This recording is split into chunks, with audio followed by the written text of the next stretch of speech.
The food of artificial intelligence is data. So if the data is corrupt, if it's manipulated, if it's not true, if it can be changed, how can AI intelligently evolve? It can't. It's impossible. It will become very, very stupid and dangerous over time. Whereas blockchain gives you the most important words you need to learn with data, which is immutable, which means it cannot be changed. Traceable, which means you can find the entire history of all of the transactions, and transparent, which means it's auditable. You can not only see the traceability of it, but you can look into every detail to see if there was a corrupt piece of information or a bad piece of information, you can go and find it. And that's the reason why a world with blockchain is a very exciting world for artificial intelligence. Hey everyone, welcome to AI Trends with Ash. This is Ash Bala, your host. Join me in this series as I chat with industry experts, thought leaders, and professionals to gain insights into how AI is shaping the future of work. Whether you're a high schooler curious about AI in any industry or a working professional looking to gain more knowledge, this series has something for you. In today's episode, I have the honor of welcoming Earle G. Hall, an internationally recognized Canadian entrepreneur. He is a two-time TEDx speaker, visionary, and an innovator in the technology and neuroscience field. Mr. Hall has successfully built companies in the video game, special effects for movies, technology, education, and casino industries. Mr. Hall currently serves as the president and CEO of FinTech Axis AI, a cloud-based casino information management system. Axis AI offers cashless and real-time business intelligence solutions with a strong commitment to combating money laundering, addictive gambling, and illicit activities. Mr. Hall is also the co-chairman of the Artificial Intelligence and Cybersecurity Committee of the Las Vegas Chamber of Commerce. He is the former chairman of the International Gaming Standards Association and an emeritus board member of the renowned Government Blockchain Association. Mr. Hall is a graduate of the Royal Military College of Canada and a veteran Army officer. He holds a master's degree in public administration and is currently pursuing a doctorate in natural medicine. In recognition of his international contributions and research, he has been awarded an honorary doctorate from TIUA Business School. Join me as we explore Mr. Hall's journey at the intersection of AI, blockchain, IoT, and cybersecurity. Without further ado, Earle G. Hall, welcome to the show. Hi, how are you? Good, how are you? Great, thank you very much. Amazing. So my first few questions will basically be about your background and how you got into your career. So my first question is, could you tell us a bit about your career path and what took you from the beginnings of the gaming industry to becoming a leader in AI, neuroscience, and ethical innovation? Well, I think the message that I would like to leave with everybody is never say no. And you're always going to be faced with the fear. Am I good enough? Am I smart enough? Do I have enough experience? Everybody is better than I am, and all the noise that we get in our heads. Right. One of the things that I've been probably very blessed with is I don't think that much before I jump. Amazing. In other words, if I see an opportunity or if I see a problem that needs to be solved, even though I may not have the experience, I may not have the education, I have the confidence to know that I'll find the right people that can help me solve the problem. And one of the things that I would love to see our youth embrace, it's the ability to just say, yes, I'm going to jump, I'm going to do this, and I will figure it out on the way, if that makes sense. Awesome. Great. Okay, so my second question is basically for the benefit of our high school listeners. Could you explain more about IoT or the abbreviated extended form is Internet of Things? So, Internet of Things is an important phase of technology that we're in. It's a phase that where we're making hardware, physical objects, more and more intelligent. And what Internet of Things means is that we're taking something like a thermostat, Right. like a light, like a dispensing machine for water or soda or drinks. Yeah. And we're putting intelligence in there, which means we're putting a layer of software sometimes, sometimes not. But what we're trying to extract from that hardware is enough information to create patterns. Got it.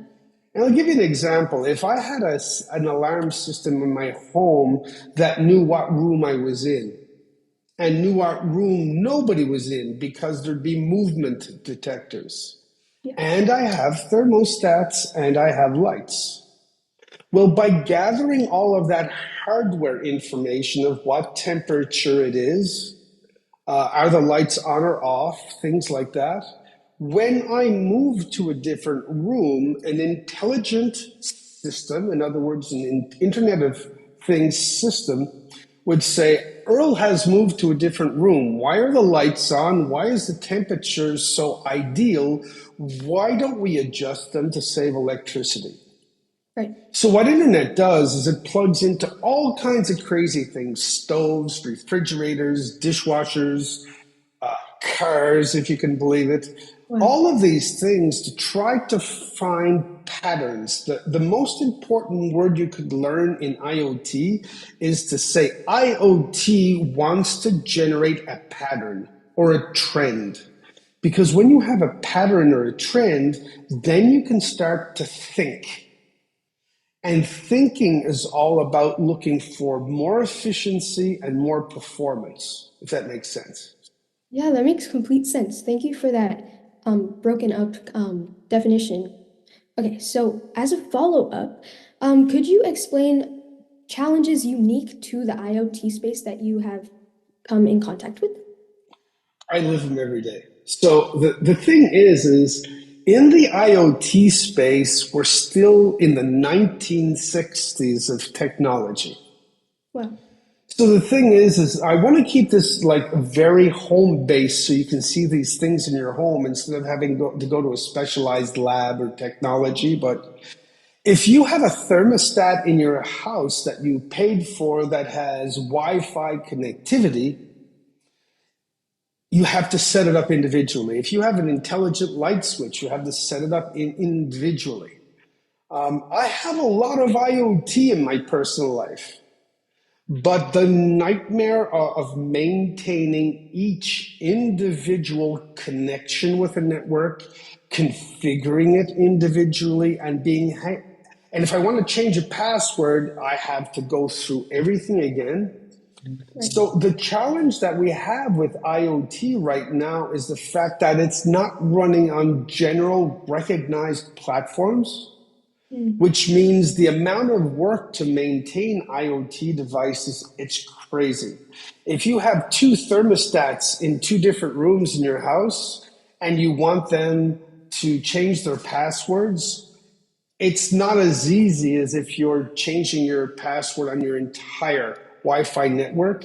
right. There's layers you have to go into, and because all of the manufacturers don't have the same standards, Yeah. it's as if you have an Android and an iPhone, and you've got to figure out how to make these things talk to each other. So the problem with IoT is it's still young, it's still immature, it does not have the intuitive capacities that we have now in, like when you show up with your computer in a coffee shop, it's much more easier to connect to the Wi-Fi than it was about 10 years ago. Right. IoT is living those same growth pains. Awesome. Thank you so much for that background about IoT.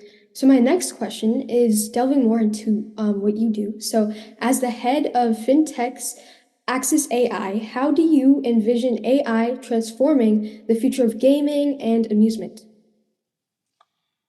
Well, it's no secret that in and I'll use the dirty word, the gambling world, Right. um, there are two dark looming problems. One is the potential for money laundering, illicit activities, criminal groups, criminal organizations can find ways to move money through these entertainment venues. The second thing is that just like with any other consumer product, there's a potential for addiction. Mm. So when we founded Access, we founded it on two problems. One was addiction, the other one was money laundering, and the three trends that were emerging in the world. The world was going cloud, the world was going cashless, and the world would embrace artificial intelligence. So when you put that matrix together, what we decided to solve as a primary problem was if the world did not have money laundering and addiction in the casino industry, how much more money could they make? How much more safer it could be? And how much more fun it could be, if that makes sense.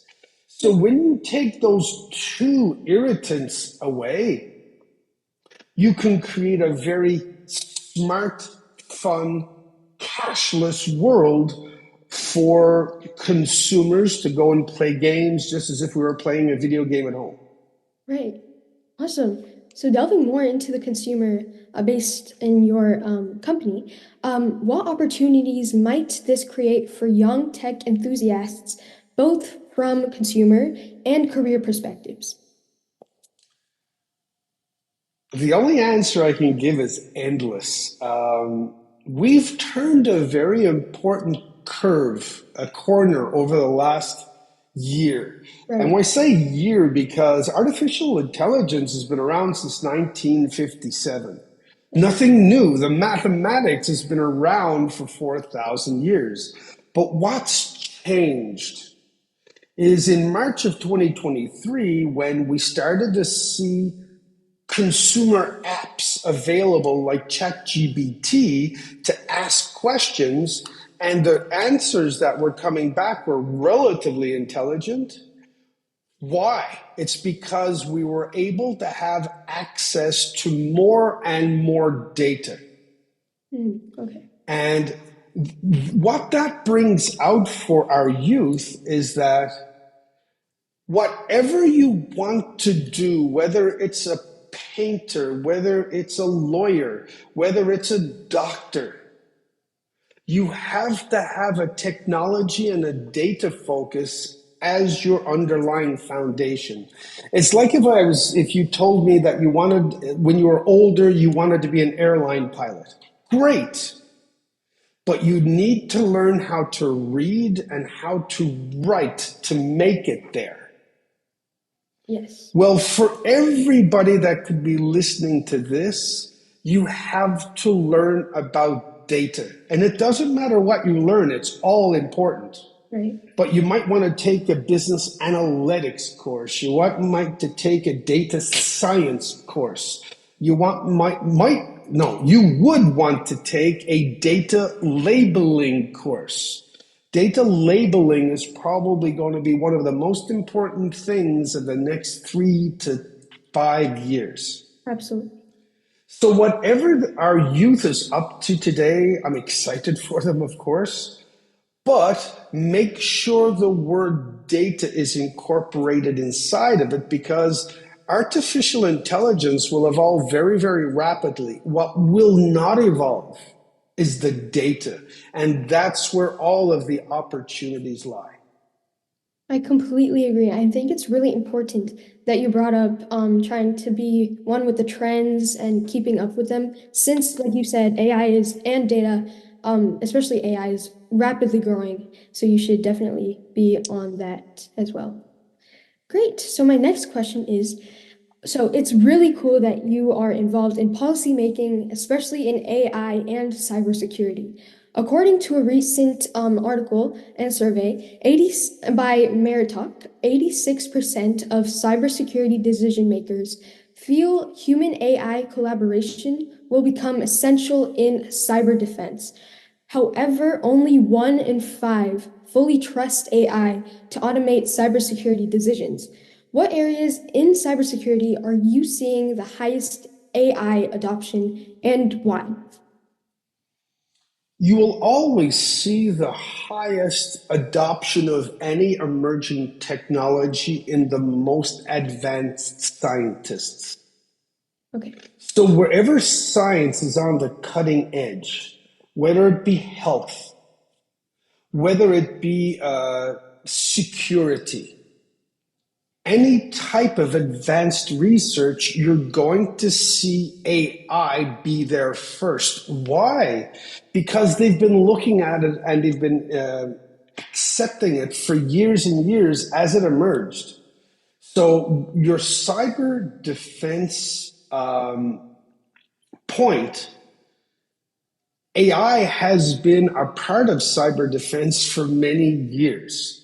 Of course. So the thing is when I break apart what you said and I look at 1 in 5 trusts cyber security or cyber defense, why would that be? It always boils down to the same word, which is ignorance. The reason why I'm so involved in policy is to get rid of ignorance. For someone to think that we're not going to be in an AI and robot driven world in 10 years is the same analogy of the very first car that came out. We were hearing in the newspapers, and I have newspaper clippings back then saying the car was a fad. There's articles in the 1970s saying that nobody would ever need a computer at home. And in the 1990s, one of the most famous CEOs in technology in the 1990s said nobody would ever need their own personal mobile phone.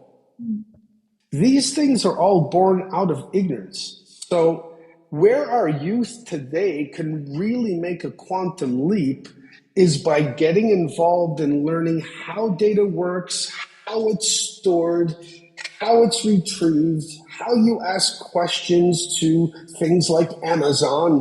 What is the process behind it? All of these things, because right now, cybersecurity, cyber defense, AI, robots, none of that is scary. It's all the most exciting thing I've waited for my whole career. What scares the hell out of me is the ignorance that people have that have opinions that make no sense, if that makes sense. Yeah, that made complete sense. And I completely agree because I feel as though a lot of people are scared of the fast evolving AI field and just want to shut down and not go more in depth into it. But it's important to shine light and delve into it. Amazing. So my next question is shifting to your experience in blockchain. Could you deconstruct blockchain for our high school audience to make it easier to understand? Blockchain is the easiest thing you could ever understand. So if I have 2 words in a Google Doc, this word here is the word the, and this word here is the word book. What blockchain offers is that when you write the word the, it will put a random generated password on the word the. Is it easy to hack? Very easy to hack because it's 1 word and it's only 1 password. If I take a second word and I take a second password, that both have, this has been randomly generated as well. I can hack that too. If I put both words together and I create a third random password to secure these two words together, now it starts to get harder. So the principle of blockchain is applying passwords. You can call them the word that they're used. They're called hashes. Really don't care about buzzwords, but the key word here is random. It's a random generated password that as you secure more and more words, can you think of a 100-word essay that you would have to write? That there'd be 100 different passwords. All of them would be linked together, and the only way to break the chain would be to find all 100 passwords. I see. So that's the principle of blockchain. I won't get into the where are the servers, what are all of the, how do you break them apart, but blockchain essentially, and this is the reason why I love your questions, because when we start out with IoT, we head to AI, we head to cybersecurity, I see the puzzle you're trying to put together, and security is impossible without blockchain. Right. Why? Because you're dealing with individual words instead of linked passwords. Yeah. And if you want to learn one other thing besides data, it would be blockchain, in my opinion. Amazing. So as follow-up to the blockchain question, how do you see blockchain and AI coming together in the future? Well, I'm sure nobody here has ever heard of the movie The Matrix with the red pill, blue pill. I love the Matrix. Yes. Uh, But in my personal opinion, unless there's some major breakthrough that I haven't seen, the world that I look to in the future without blockchain is very, very scary. Just because of the fact that it is very difficult to create a secure environment for data when humans are accessing it every day. Who has their passwords? Did they lend their passwords to somebody? Are they going in and manipulating data? Are they changing birth dates? Are they changing amounts of money in a field? What are they doing? Because if you're in a blockchain world, they're doing nothing. So the world for me without blockchain is very scary. That's why I'm such an advocate for it. With blockchain, AI can evolve safely. So I'll give you the example. If you're eating a Big Mac 3 times a day, every day for a year, you can only imagine how sick you will be at the end of that year Right. from all of the chemicals, toxins, and all those things. But that being said, it's the same thing with artificial intelligence. The food of artificial intelligence is data.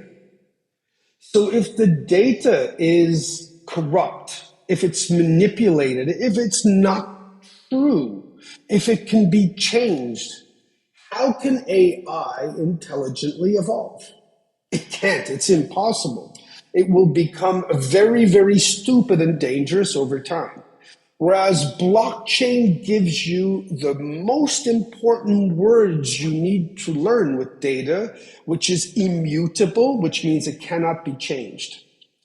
Traceable, which means you can find the entire history of all of the transactions, and transparent, which means it's auditable. You can not only see the traceability of it, but you can look into every detail to see if there was a corrupt piece of information or a bad piece of information, you can go and find it. And that's the reason why a world with blockchain is a very exciting world for artificial intelligence. Awesome.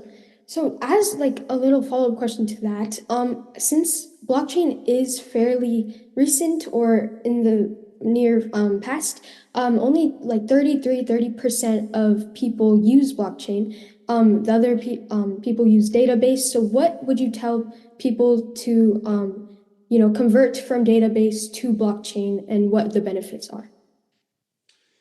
Well, if I'm talking now to the corporations of our world, the corporations of our world now are seeing their insurance policies go through the roof. Right. Why? Because their neighbor got hacked or somebody in their industry got hacked.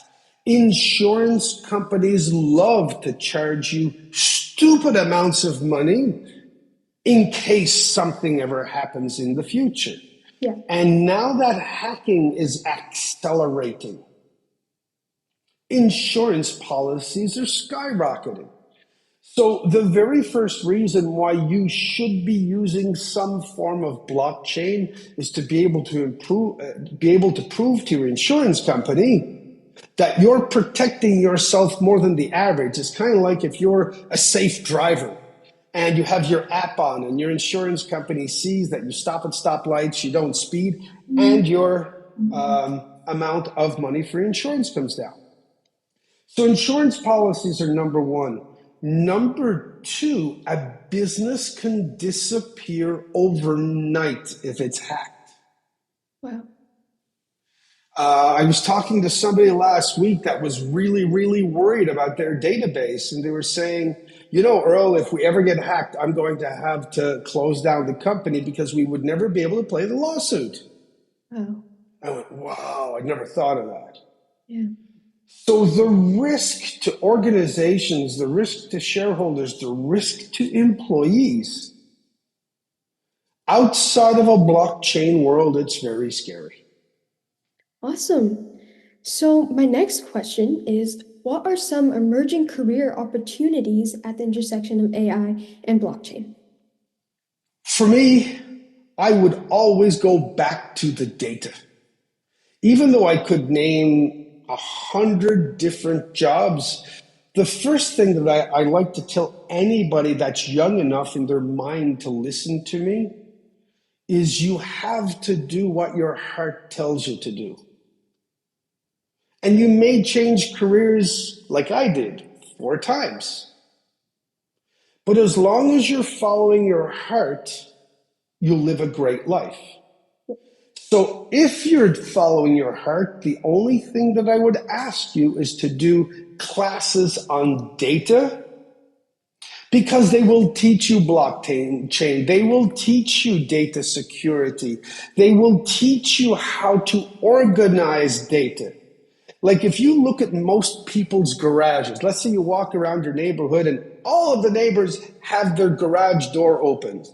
How many garages are organized and how many look like a grenade exploded? And how many people keep thousands of things in boxes they don't need? Transpose that to the data world. It is scary to think how many databases and how many companies look like those garages in those neighborhoods. So whatever you do, whether it's from being a musician to a lawyer to a doctor to a mechanic, anything you want to do, you have to focus on learning about data because it's going to teach you the future of our society. Awesome. That was amazing advice. Thank you for. So my next question, I will now be naming 5 skills emerging as a crucial for for future careers, sorry, according to a recent Forbes article. What are your top 2 picks and why? So the first one is evaluation and adoption of new technologies. 2, ability to grasp the principles behind technology innovation. 3, strong written and verbal communication skills. 4, skills in problem solving, project management, and decision making. And lastly, 5, empathy, relationship building, and the ability to understand human motivations. Oh, that one's too easy. Technology changes every day. Even if you try to keep up, it's literally impossible. Yeah, You have to keep up with what your heart tells you is in your passion. definitely. The people that I've met, and I've worked with many thousands of people over my career, there's two things always that stand out. Someone who can express themselves verbally and someone who can express themselves in a written form always stand out. Why? Because they're the ones you listen to or they're the ones you read. So if you can speak and write better than everybody else, you will be automatically be heard more than everybody else. And the second one that I'll pick is D. It's a no-brainer as well. When you get your first job, your second job, your third job, it's never about what you learned in school. That's your foundation that we take for granted that you know. The very first day on the job, you'll get a problem that you do not know how to solve. Life, businesses, everything is always about solving problems because the bigger the opportunity, the more the obstacles. So if you know how to write, if you know how to speak, and if you know how to solve problems, you will be in the 1%. Awesome. So yeah, I would definitely choose C and D too for those reasons.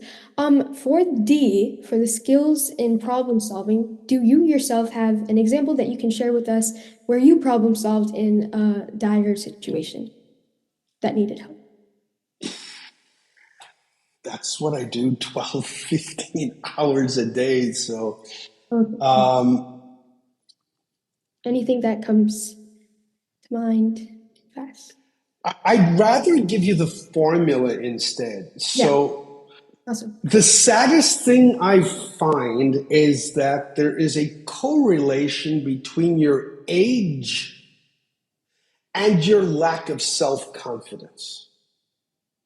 And when I speak to anybody that's 14, 15, 16, sometimes even 17 years old, their intuition is very high. Their gut feeling is very, very high, but they're scared to death to listen to it because of peer pressure, because of parent pressure, because of what will they think?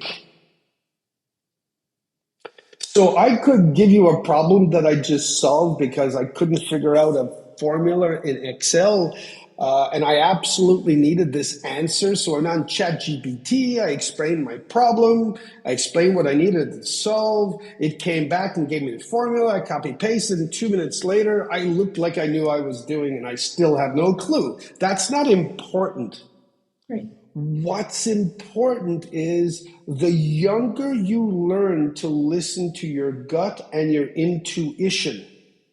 Because when you're in front of a problem, your intuition will always give you the answer. Always. But 99% of the time, we're scared to listen to it. And we're scared to fail. We're scared to be judged. We're scared to be punished. The faster you can listen to your intuition, not care about failing, and not give a about being judged, Right. your life and your career just exponentially accelerates, if that makes sense. That's awesome. Amazing. So, my next question is ethics play a crucial role in the development of AI technologies. Could you share a story of how you or your team adopted an ethical principle to guide your work in AI? That one's easy. So we used to run on a standard database like everybody else. And a very long time ago, I was looking for a piece of data, and that piece of data was changed.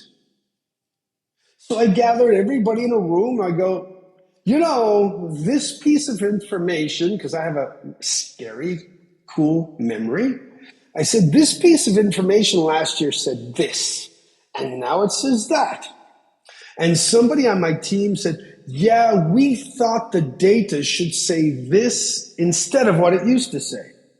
So somebody manually manipulated, I'm using the word manipulated, somebody manually manipulated that information out of their own level of incompetence and ignorance. Wow. I totally panicked because in the principles of data integrity, you should never change a piece of data. Right.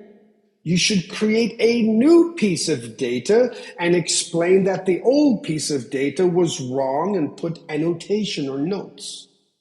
That's when I started the quest towards blockchain. Because if data is manipulable, you're in a low ethics environment. The higher the immutability, which was the big word I used before that nobody really knows, once we started the path towards not being able to manipulate, change data, we started the path towards being an ethical organization, if that makes sense. Awesome. So for me, ethics is a synonym of immutability. If you can change the data, you're not in an ethical environment, if that makes sense. Yeah, awesome. Thank you for that real life example. So, my next question, finally, there's often talk about the potential risks of AI, including concerns of a potential AI apocalypse. What is your definition of an AI apocalypse? Dirty data, corrupt data, human manipulable data. Artificial intelligence today doesn't have emotion in the general sense. So it is reading the information and giving you a 100% rational response based on the data you fed it. So what's an AI apocalypse? It's being in a world where none of the data is immutable, all of the data is corruptible, which means everything, all of the systems, all of the humans are making decisions on false data. There have been wars started, and I'll go to Canada where I'm from. In 1759, the general of one army sent a message to the general of another army that were fighting each other. But because the data, the information, the message was not translated into the other language properly, the general made a very bad decision, had hundreds of his men killed, and eventually lost the war. Whereas they could have formed a treaty and created a peace agreement.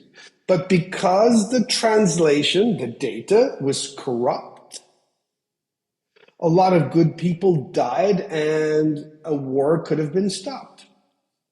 So an AI apocalypse is all of these systems, flight systems in airplanes, health systems, legal systems. If we do not create a safe data environment, it'll be a scary world. I completely agree. So, actually, following up with that, what keeps you up at night, or what are you most optimistic about in your career? It's the AI apocalypse. When I was about 2, 3, 4 years old, I was having nightmares almost every night.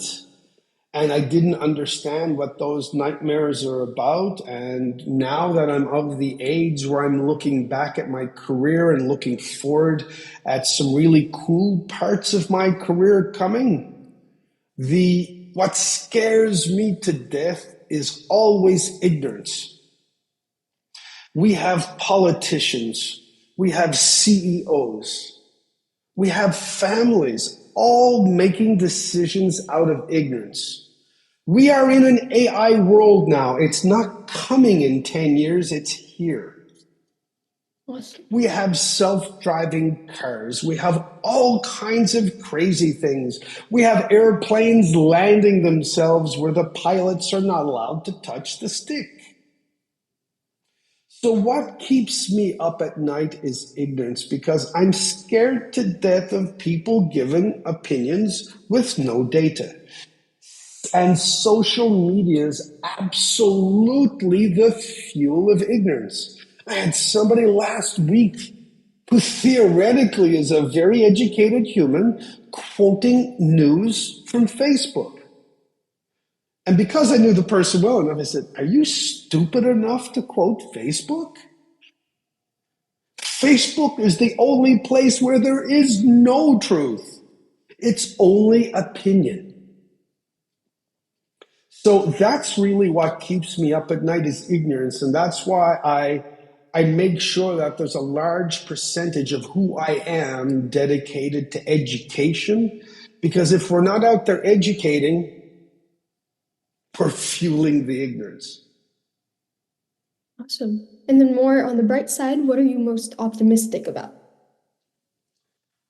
I've dreamed all my life of an AI-driven world where things are easy. So you may not have seen the factory world we're coming from.